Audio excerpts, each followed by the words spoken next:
We're here at the 2011 National Turkey Federation Convention in Tucson, and with us we have Dr. Tom Elam. At the convention, he has given a speech about the economic outlook for 2011 for the turkey industry and actually for the entire poultry industry. Dr. Elam, grain prices are overshadowing everything else in the economic outlook for 2011. That's absolutely true, and it's not just grain, it's oilseeds and particularly soybean meal and all of our byproduct feeds as well, which tend to track with the major carbohydrate and protein sources in our diet. And we look, for example, at fat prices. White grease and yellow grease are both up around $600, $700 a ton, maybe even headed higher. And DDGS prices are tracking with corn, so there's no relief in alternative feedstuffs. And we have, as a result of these higher prices, driven our feed cost up substantially across the board for protein production. For pigs, cattle, chickens, turkeys, we're seeing today feed costs on a per pound basis that are roughly double what they were just a few years ago. Well, 2008 was the previous year of calamity for feed cost. How will 2011 compare? It's going to be very different, and unfortunately not different in a better way. 2008, we saw problems with the corn and soybean crops in the spring due to a late planting and very, very wet weather. Those crops ultimately recovered from that late start, and prices dropped precipitously after June and July of 2008. In 2011, the news on production's been very negative. Demand is up also due to recovering economies instead of a deteriorating economic situation, and there's no chance to recover now from the decline we've had in corn and soybean production due to the very, very dry weather last August and September in the U.S. And in addition, we've had crop problems in Russia, there are emerging crop problems in China, issues in Australia that are leading to global production dropping as well as U.S. production.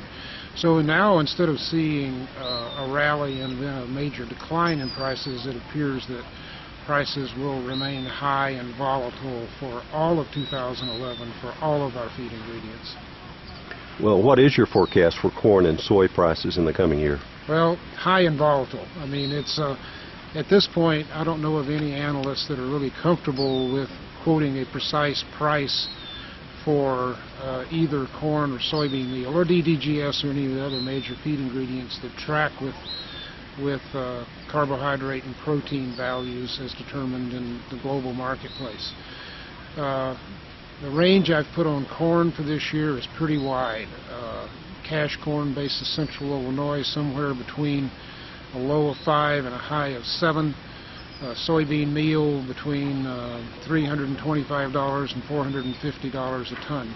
And the reason that we have to do that is that our inventories on corn and soybean are so small that even slight changes in supply-demand numbers would generate some pretty significant shifts in prices, either on the upside or the downside. About the only downside that we might have between now and spring, when the planting gets underway and summer weather starts to take over as the major price maker, would be unanticipated numbers in USDA grain stocks report. In particular, if corn and soybean stocks aren't declining as fast as we would have expected them to be, that could be a bearish surprise for those prices. Well, how is the supply of meat protein shaping up? Overall protein production in this country will drop again in 2011. Not as much as it did last year, but it's going to decline. Beef output's going to be down because the beef cow herd keeps getting smaller. We're placing animals, fewer and fewer animals are out there to be placed in the feedlots. We've had some pretty heavy placements late last year and early this year, but we're running out of feedlot cattle outside of feedlots. Pork producers are cutting back. Broiler producers had been expanding pretty aggressively, but now they have cut back to basically no increase over last year.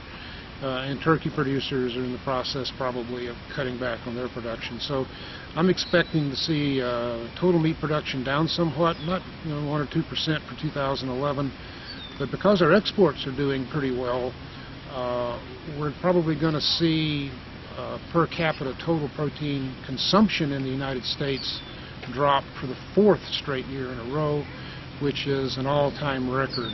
We've never, even in the Great Depression, seen people eat less meat 4 successive years. What can poultry companies do to cope with this economic situation? Well, there's not much they can do to cope with higher grain and oilseed prices other than some effective hedging programs, although it's probably too late to make a lot of money on that this year. The major price increases are already in the cash markets, absent of summer drought, which could send corn even higher than $7 a bushel. We could be talking $8, $9, $10 a bushel for corn if we had a significant drought in the Corn Belt this summer. Other than that, just good effective management programs and try to avoid selling products at a loss. I mean, a lot of this product is contracted.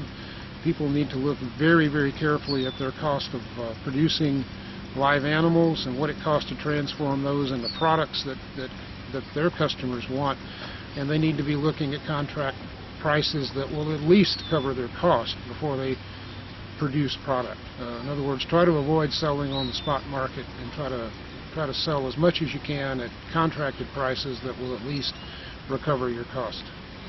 Well, thank you very much, Dr. Elam.